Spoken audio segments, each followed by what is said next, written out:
With the somewhat recent release of Chapter 5 not going so great, might be time to reevaluate a couple things. Many people have turned to the old Dead by Daylight ripoff we know as Project Playtime. Project Playtime, created by Mob Entertainment, is a game that many people agree had a lot of promise, before being thrown into the bin by the developers. But before deciding to leave the game behind for good, the developers kindly left players with one final update: Project Playtime Phase 3 Forsaken. Great name, lads. But unfortunately, this update led to the game being ruined, removing features like private matches and the extremely fun Wuggy Pit, and at the same time adding as many bugs as they possibly could. But to help you understand how the game got so bad, let me explain how an average game of Project Playtime plays. A team of 6, or sometimes less, specialists have to do mini-games on these pillars, which are the replacements for generators, found around a previously voted for map, so they can collect 6 toy parts, which allows them to power a train and escape.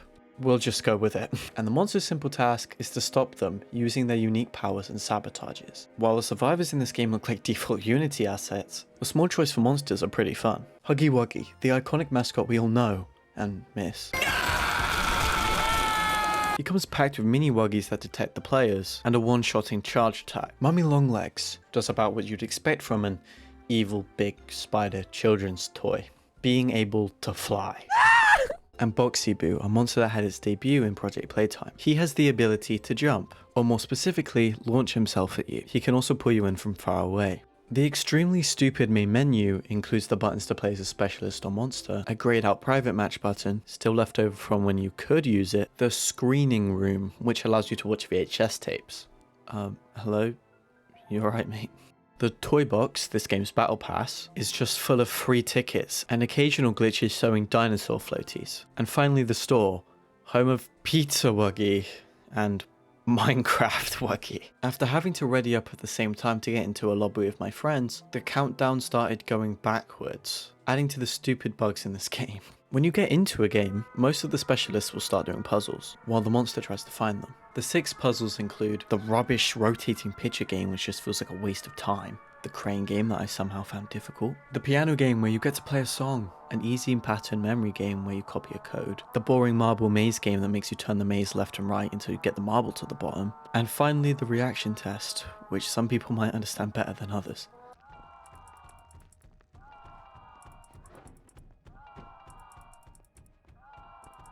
What am I looking at right now? Once you do the 3 puzzles on your specific pillar, a toy part appears at the bottom that when picked up directs you to a deposit. If you get chased by the monster, you have 3 ways of trying to escape. The rolling mechanic adds some speed, but usually makes you look like an idiot. You can also become Spider-Man or slam doors in the monster's face. If you fail to get away and the monster grabs a hold of you, they will then take you to a pit, which is now extremely boring with the inexplicable removal of the Wuggy Pit, since all you can do now is a useless hit of the hatch.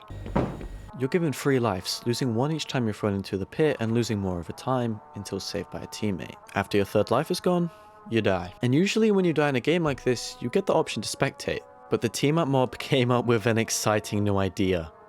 You get to leave. That's right, even if the game is still going, the game is over for you. Next match, with my friend Stopdrop as the killer, we got the map Theatre, which is my personal favourite because of the loading screen. And this cool guy sat in the spawn area. Even though I said there's 3 main ways of escaping the killer, my friend Browndo found a secret technique. I'll let you watch it from both perspectives.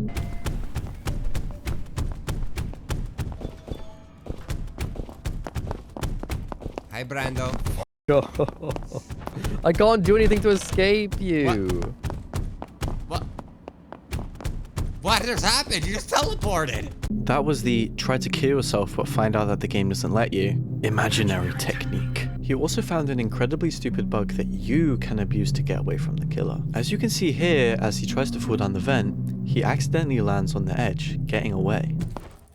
What?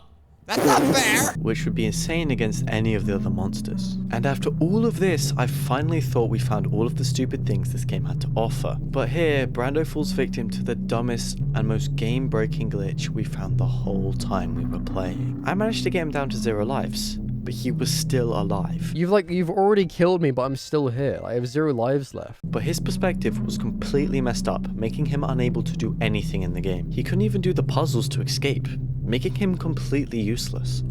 I can't see anything on my screen. I can't do the puzzle. This game is so broken. I don't know. I don't think I can do anything, to be honest.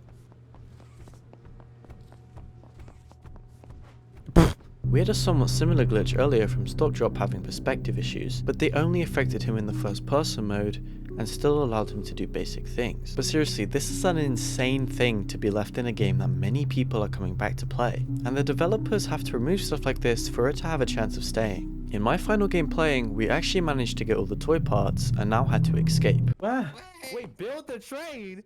No, Division, not build the train. But even though for some reason the indicator of where to go was completely wrong at first, we still managed to make it to the train and defeat Huggy Wuggy. Now I personally don't really like this game, especially with the state it's in right now, but let's ask my friends what they think. Brando, what's your opinion on this game? This game is dog shit. This game sucks. This game's shit, man. This game, bro. Like, who designed this game? I don't want to play this game anymore, man. This is like I'm not even kidding. This is the probably worst game I've ever played. Division, name one good thing about this game. Name one good thing. This game is held together with glue. People say this game is fun, by the way. I feel so bored playing this. This game's so bad. Okay. Well, what about you, Dorko?